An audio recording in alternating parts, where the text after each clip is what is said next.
Western media all as one are now talking about the second phase of the Ukrainian defense offensive, and everyone who is not lazy has picked up these theses.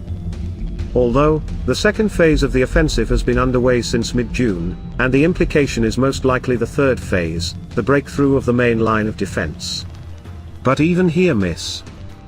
To understand what and how it is more correctly called and what is happening in general, a little introductory information. The first phase can and even correctly be considered those actions that began in the first days of June in the Zaporizhia and Donetsk regions and which represented a reconnaissance by combat.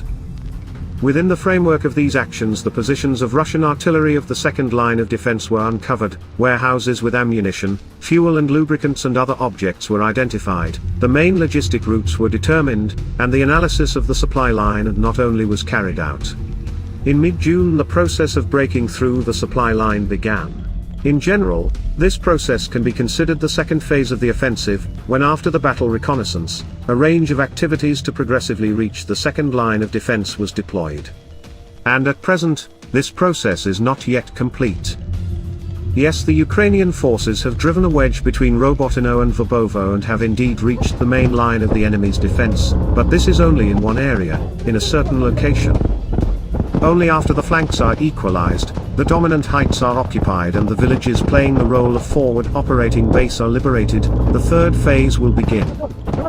In fact, we can talk about the preparation of the breakthrough of the second line of defense when you have reached this line not in one section, for example a kilometer long, but when you have created a convenient front for the breakthrough and the appropriate conditions to support this process. For example, control of the same heights. Therefore someone in the West is rushing things very much. Either because of unprofessionalism or out of malice. After all, when the second phase of the offensive is announced, everyone expects something new, and when it does not happen, Russian propaganda immediately turns on with the narrative the offensive has failed. There is no need to rush things, no one promised to liberate Ukraine in 3 days. Everything is going according to plan. Now we can already summarize the results of the second month of the offensive. In July, the Ukrainian side continued to systematically destroy enemy equipment, with an emphasis on artillery and air defense, which are traditionally placed in the second and third lines of defense. And for the third month in a row, the indicators of this work are showing records. In terms of the number of artillery pieces destroyed in July, the Ukrainians fell just a little short of the absolute record and the figure amounted to 677, the second for the entire period of the full-scale invasion. Overall, the pace of Russian artillery removal is bringing the moment of acute compensation crisis closer. The number of destroyed MLRS demonstrated an absolute record.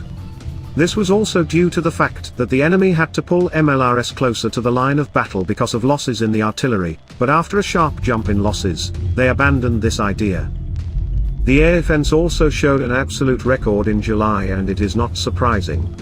Clearing the rear zone of air defense is now no less of a priority than clearing artillery. At the same time, compensation of air defense is a problematic process, and the loss of each unit, in the current conditions, is conditionally irretrievable. Thus 3 months of increased load on compensation processes within the framework of record destruction of equipment, as well as growing logistical problems, lead to a progressive loss of combat effectiveness of Russian troops on certain bridgeheads. And we continue to watch and think, where will the first line break?